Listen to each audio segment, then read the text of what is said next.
Every year, the world slows down. Phones go quiet. Newsrooms thin out. Governments pause, at least on the surface. People travel. Families gather. Attention moves away from headlines and towards celebrations. But history doesn't stop for the holidays. While calendars flip to the end of the year, documents are signed, language is adjusted, decisions are finalized. Often without urgency, often without secrecy, and often without anyone really watching. Nothing illegal, nothing hidden behind locked doors, just timing. This video isn't about conspiracies, it's about moments that pass quietly, not because they were buried, but because the world was looking somewhere else. Tonight, we're examining what changed while everyone was celebrating. 10 instances, 10 ordinary procedures, and one recurring question. What happens when important things occur at the exact moment no one is paying attention? In most years, December is when the machinery slows down. Capitol buildings empty, committees pause, public hearings stop appearing on calendars. Officially, nothing unusual is happening. Congress is in recess. The schedule is public. The rules are followed. And yet, this is often when some of the most consequential signatures occur. Not in secret, not in violation of procedure, simply during a moment when almost no one is watching. In the United States, the power to sign legislation does not disappear during the holidays. Bills that have already passed can still become law. Executive approvals can still be finalized. Regulatory language can still be enacted. The system keeps running, even when the audience steps away. During Christmas recess, news coverage drops sharply. Political desks operate on skeleton crews. Long-form analysis is postponed until January, and public attention shifts predictably to travel, family, and end-of-year routines. This creates a quiet gap, not a loophole, not an exploit, just a window where visibility is reduced. Over the years, multiple laws have been signed during this period, some routine, some technical, others carrying long-term implications that would normally generate weeks of debate. But debate requires participation, and participation requires presence. When legislation is signed in late December, the public reaction cycle changes. There is little immediate discussion. No sustained outrage, no prolonged examination of language or intent. By the time attention returns in January, the moment has passed. The law is already in effect. The signature is already dated, and the opportunity for public response has quietly expired. What makes this pattern notable is not what is being signed, but when. Timing shapes perception. A bill signed in March invites scrutiny. The same bill signed on December 26th often does not. Not because the public agrees with it, but because the public is elsewhere. This is not a theory. It is an observable rhythm. Governments understand attention cycles. So do corporations, so do media organizations. Information released when fewer people are listening creates less noise, even if the information itself is unchanged. In many cases, the laws signed during holiday recess are entirely defensible. Some address funding deadlines. Others resolve administrative backlogs. A few correct language from earlier legislation. Nothing improper, but occasionally among the routine approvals, there are measures that would normally prompt discussion, changes in regulatory scope, adjustments in enforcement authority, or clarifications that subtly alter interpretation. And because they arrive quietly, they often remain that way. Years later, when analysts trace the origin of a policy, the signature date stands out. Late December, between holidays, after most headlines stopped moving. At the time, no one objected, not because there was nothing to object to, but because objection requires awareness. This is how systems persist without confrontation. Not through secrecy, but through timing. Laws do not need darkness to pass. They only need silence. And silence, as history shows, is easiest to find when the country is celebrating. Every institution generates records, emails, transcripts, briefings, internal notes that were never meant for headlines. And every institution also has rules for what happens to those records when they age. Retention schedules exist for a reason. Storage is limited. Not everything can be kept forever. So at the end of each year, many agencies conduct routine archival reviews. Files are classified, some are preserved. Others, according to policy, are destroyed. On paper, this process is ordinary.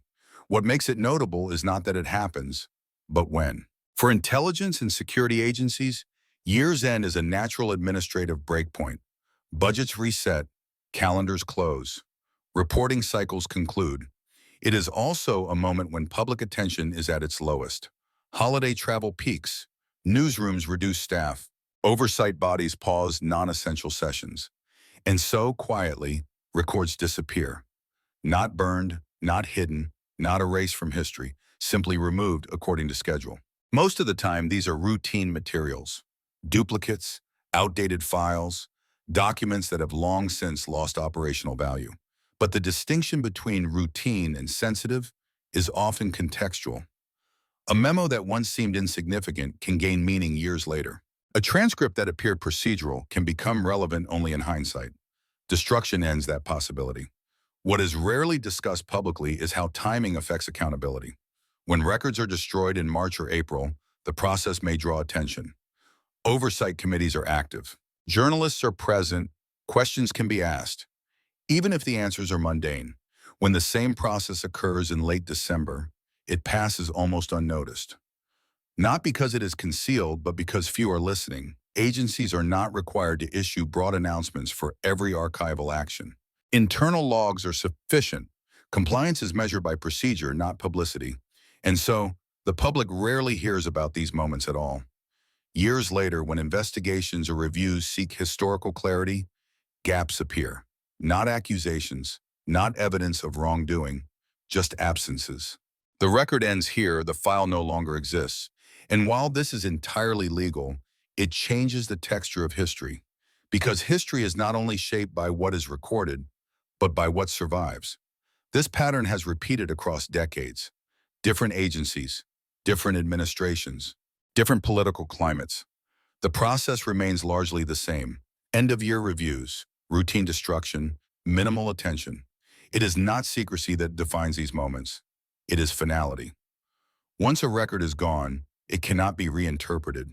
It cannot be re-examined under new questions. It cannot surprise anyone later. In that sense, the holidays provide something rare. Not cover, not protection, but closure. Decisions conclude, files end, chapters are sealed, not dramatically but administratively. And because this happens while the world is distracted, the silence around it becomes permanent. Nothing improper occurred, no rules were broken, yet something intangible was lost. Not information we were promised, but information we might have needed only after time had passed. Surveillance authorities rarely end with drama. There is no closing ceremony, no final announcement, no moment where the system simply stops. Instead, these powers are designed to expire quietly, unless they are renewed. In many democracies, surveillance frameworks operate on fixed timelines. Authorizations are granted for a set period. Reviews are scheduled.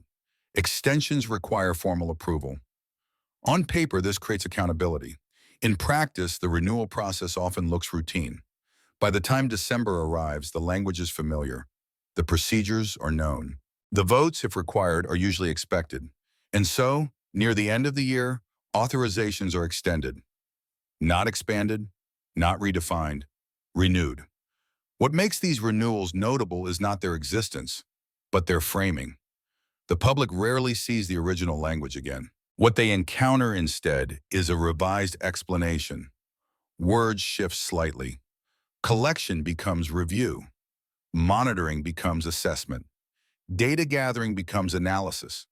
The authority remains. The capability continues. But the language surrounding it softens. These changes are not hidden. They appear in official documents. They are accessible to anyone who looks for them. But accessibility is not the same as visibility. During the final weeks of the year, attention is fragmented. News cycles slow, political coverage narrows. Few readers compare revised language to earlier versions. And so the renewal passes with little public reaction. Not because the powers are new, but because they are familiar enough to feel settled. Surveillance frameworks are among the most complex areas of governance. They are technical, heavily qualified, difficult to summarize without context. This complexity creates distance. For many observers, the distinction between an extension and an expansion is difficult to detect, especially when the explanation emphasizes continuity rather than change. And continuity feels reassuring. By January, the renewal is complete. The expiration date moves forward. The discussion window closes. Oversight continues internally. Reports are filed, compliance is measured, but the broader public conversation never fully forms. Years later, analysts reviewing these frameworks often notice something subtle. The powers did not grow suddenly. They accumulated gradually, not through dramatic legislation, but through a series of renewals that felt uneventful at the time, each one justified, each one lawful, each one described as temporary, until the temporary became permanent. This is not an argument against surveillance. It is an observation about process. Powers designed for exceptional circumstances often survive by becoming ordinary. And the moment they feel ordinary, they stop attracting attention. The end of the year provides the perfect environment for that transition. Nothing changes overnight, nothing visibly expands, but something settles. The authority continues, the language grows calmer, and the public moves on. By the time anyone thinks to ask whether the balance has shifted, the answer is already embedded in years of quiet renewals.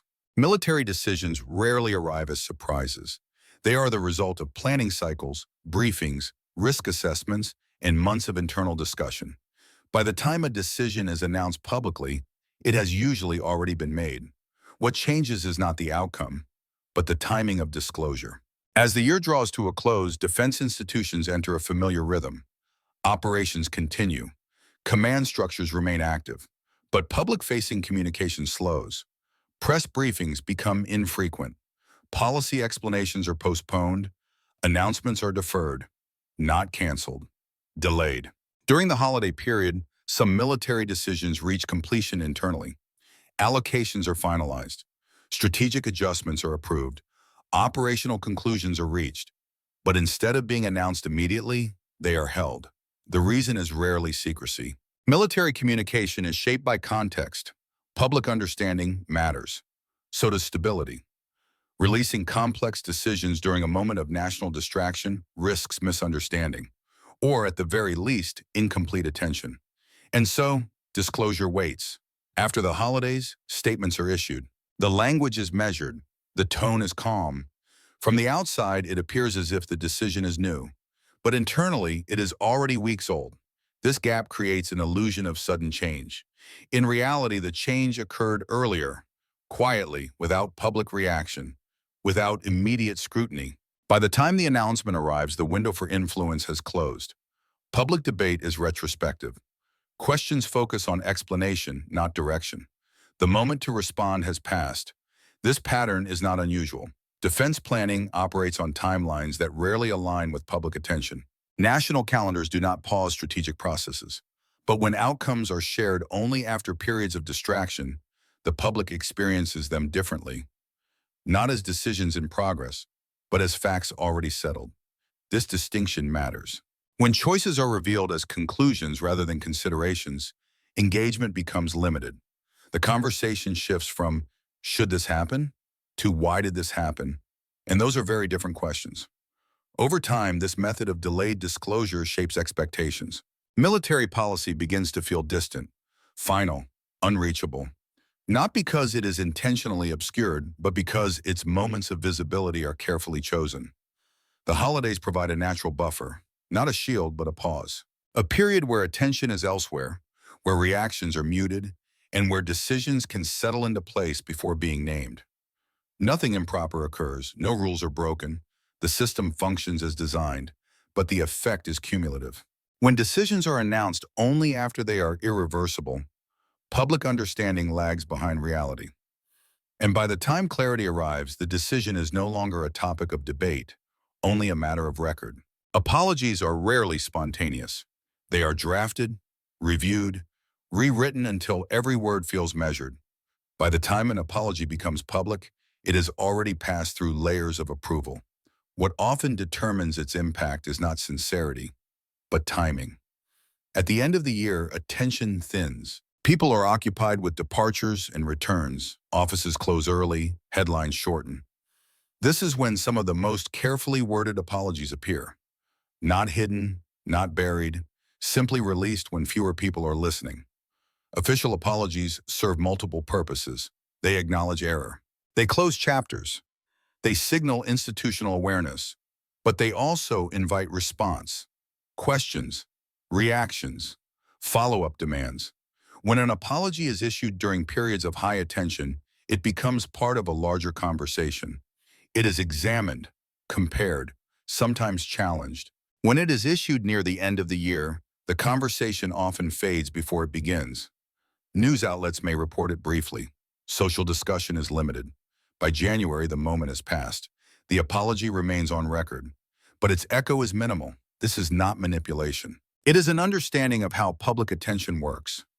Institutions know that apologies do not exist in isolation. They are received, interpreted, and remembered, or not. Releasing them when the audience is distracted reduces friction. The words are still there. The admission still stands. But the pressure dissipates. In many cases, this timing benefits everyone involved. The organization fulfills its obligation. The issue is acknowledged. The year closes. And the public, already moving forward, rarely returns to it. What is lost is not accountability, but continuity. Apologies are meant to be beginnings, not endings. They open space for correction, reform, and dialogue. When they arrive during moments of collective distraction, that space narrows. The apology becomes a conclusion rather than an invitation. Years later, when records are reviewed, the date stands out. Late December, between holidays, after the news cycle slowed, the apology existed.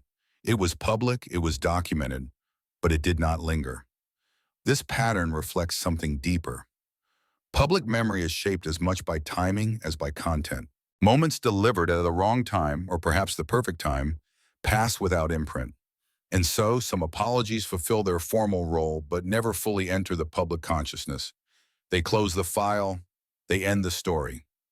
Not because the apology was insufficient, but because attention was. Reports are not written for the moment they are released. They are written months in advance, sometimes years. Data is gathered, methodologies are debated, language is negotiated line by line. By the time a report is finalized, its conclusions are already settled. What remains is a choice: when to release it. For many institutions, the end of the year offers a practical answer. Budgets close. Reporting obligations must be met. Annual cycles conclude. And so, reports are published. Not quietly, not secretly, simply at a time when few are prepared to read them. During the holiday period, newsrooms operate differently. Staff is reduced. Editors prioritize only the most urgent stories. Long-form analysis is postponed. A report released in this window may receive a brief mention, a headline, a paragraph, but rarely sustained attention. This does not diminish the report's validity. The data remains the same. The findings are unchanged. What changes is the reaction. Complex reports require time, context, comparison. They invite follow-up questions and second readings. When released during moments of distraction, that process stalls. By the time full staffing returns in January, newer stories have arrived. The report is no longer new. Its moment has passed. This creates an unusual outcome. Official information enters the public record without ever fully entering public discussion. The report exists. It can be cited. It can be referenced later. But it was never truly absorbed. In many cases, this is intentional only in the most administrative sense. Institutions are meeting deadlines, not avoiding scrutiny. The calendar, not strategy, determines the release. Still, the effect is consistent. Reports issued when attention is low tend to shape policy quietly. Their conclusions are incorporated into planning. Their recommendations influence future decisions. But without public examination, their assumptions remain largely unchallenged. Years later, analysts sometimes rediscover these documents. They find significant conclusions buried in year-end releases. Findings that might have prompted debate had they arrived earlier. The reports were never hidden. They were publicly accessible from the moment of release. But accessibility does not guarantee engagement. Information requires an audience. Without one, even the most carefully constructed analysis can pass unnoticed. This pattern repeats across sectors. Government agencies, regulatory bodies, independent commissions. The end-of-year release becomes a quiet endpoint, not an announcement, a closure. The report fulfills its obligation. The institution moves forward, and the public, already looking ahead to a new year, rarely looks back. Executive orders are not unusual. They are a built-in function of the system, a mechanism designed to allow governments to act without waiting for lengthy legislative processes. They are legal, they are documented, and they are published. What varies is not their legitimacy, but their reception. Public debate depends on timing. When an executive order is signed during periods of high attention, it is immediately examined. Legal experts respond, media outlets interpret its scope. Public discussion forms quickly. But when the same action occurs during the final days of the year, the response changes. The order is signed, the notice is released, the document enters the official record, and then very little happens. This is not because the order lacks importance. It may be narrow or broad, temporary or lasting. What it lacks is an audience. During the holidays, the structures that translate policy into public understanding slow down. Newsrooms are understaffed. Analysts are away. Civic organizations postpone commentary. The order is still available to anyone who looks for it. But fewer people are looking. By the time attention returns, the order has already begun to function. Agencies have adjusted. Guidelines have been interpreted. Implementation has started. The public conversation, if it emerges at all, is delayed. And delayed debate is different from real-time debate. Questions shift from, should this be done, to how will this affect us now that it's already in place? The window for influence closes quietly. This does not imply avoidance. Executive orders are often signed at year's end for practical reasons. Budget cycles conclude. Policy priorities are finalized. Administrative clarity is needed before a new year begins. The timing makes sense internally, but externally, the effect is distance. When policies arrive fully formed, without the friction of public response, they feel inevitable, not contested, not provisional, final. Over time, this pattern shapes public expectations. Executive authority begins to feel abstract, something that happens elsewhere, according to schedules the public does not share. The absence of debate does not mean agreement. It means absence. And absence leaves little trace. Years later, when these orders are reviewed in context, their dates stand out. Late December, between holidays, after attention had shifted. They were never hidden. They were never denied. They were simply issued at a moment when debate was least likely to occur. This is how lawful actions can move forward without social response. Not through secrecy, not through force, but through timing and the quiet certainty that silence once passed cannot be recovered. Policies do not always change through action. Sometimes they change through words. A sentence is adjusted, a phrase is replaced, a definition is reframed. On paper, the policy still exists. The framework remains intact. The intent appears unchanged, but the meaning shifts. Policy language is rarely written for clarity alone. It is written to guide interpretation by regulators, by institutions, and by those expected to comply. Small changes matter. A policy that once stated must may later state should.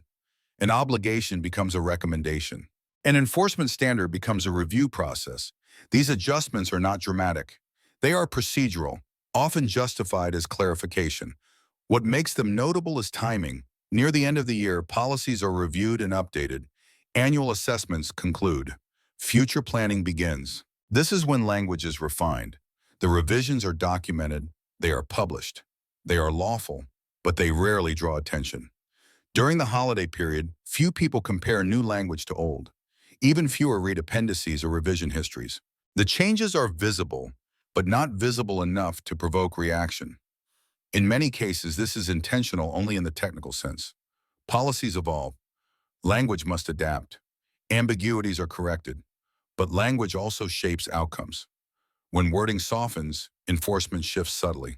Expectations recalibrate. Accountability becomes flexible. And because these changes occur without announcement, they are absorbed quietly. There is no moment of debate. No headline declares, this policy is different now.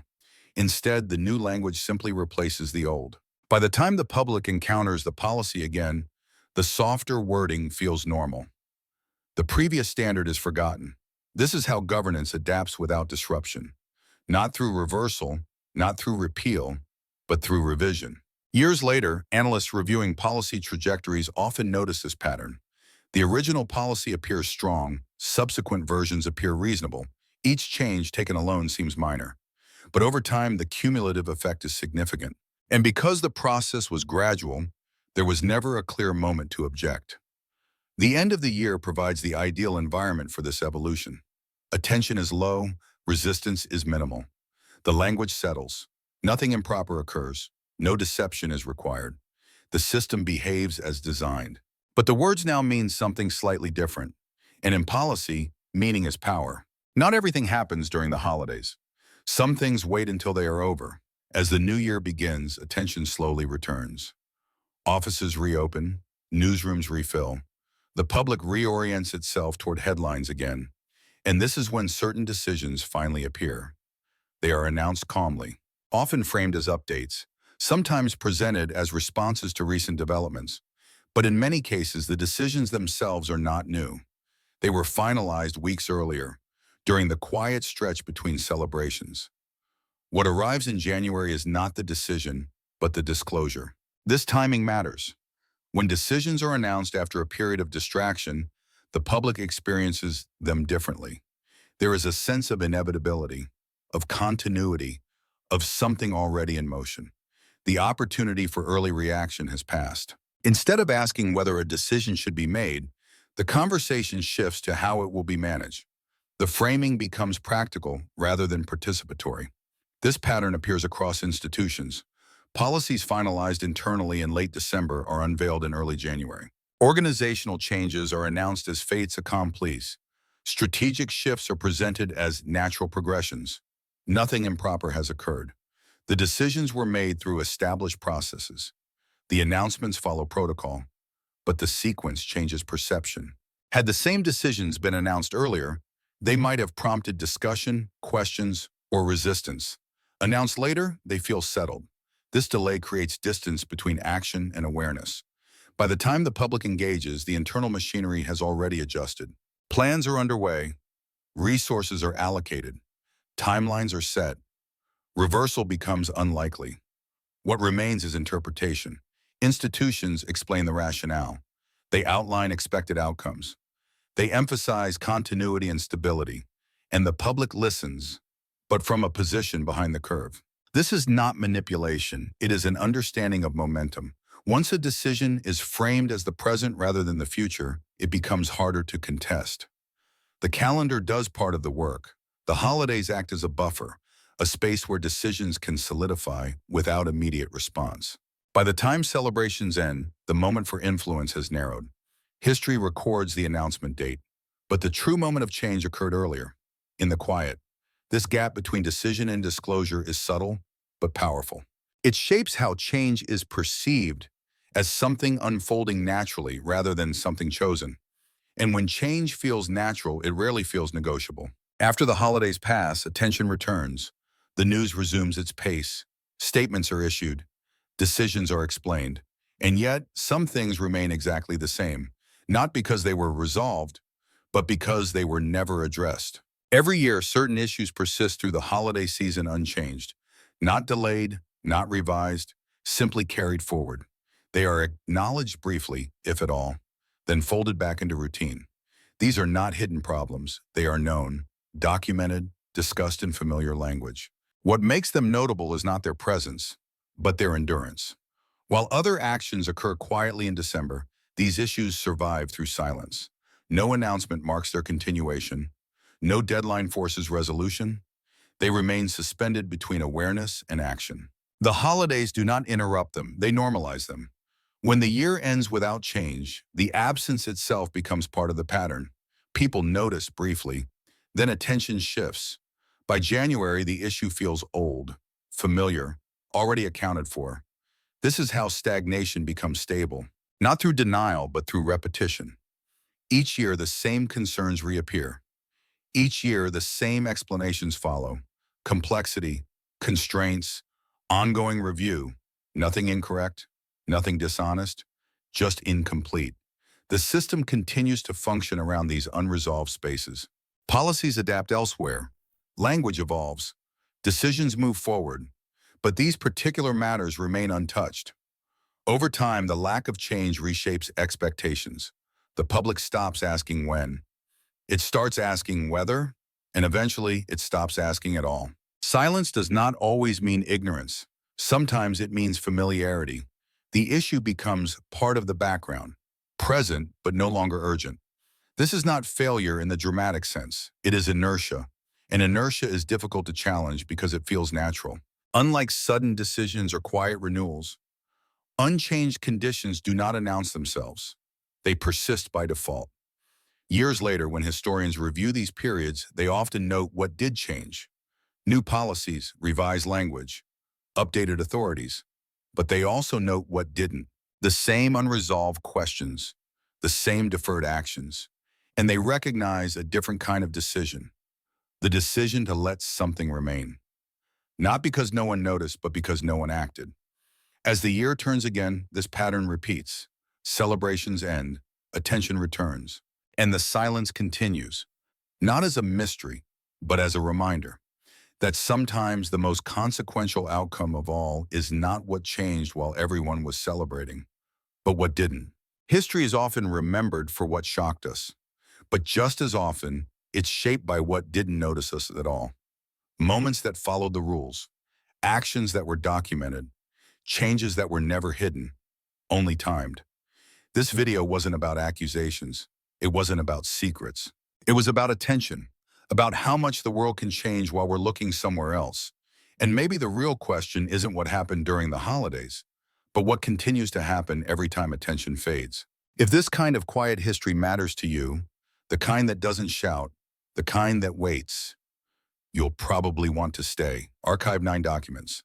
What's easy to miss and hard to forget once you've seen it. If something in this video stood out to you, leave a comment below. Not an answer, just an observation. And if you want to keep exploring moments like these, consider subscribing, because history doesn't always announce itself. Sometimes it just keeps going.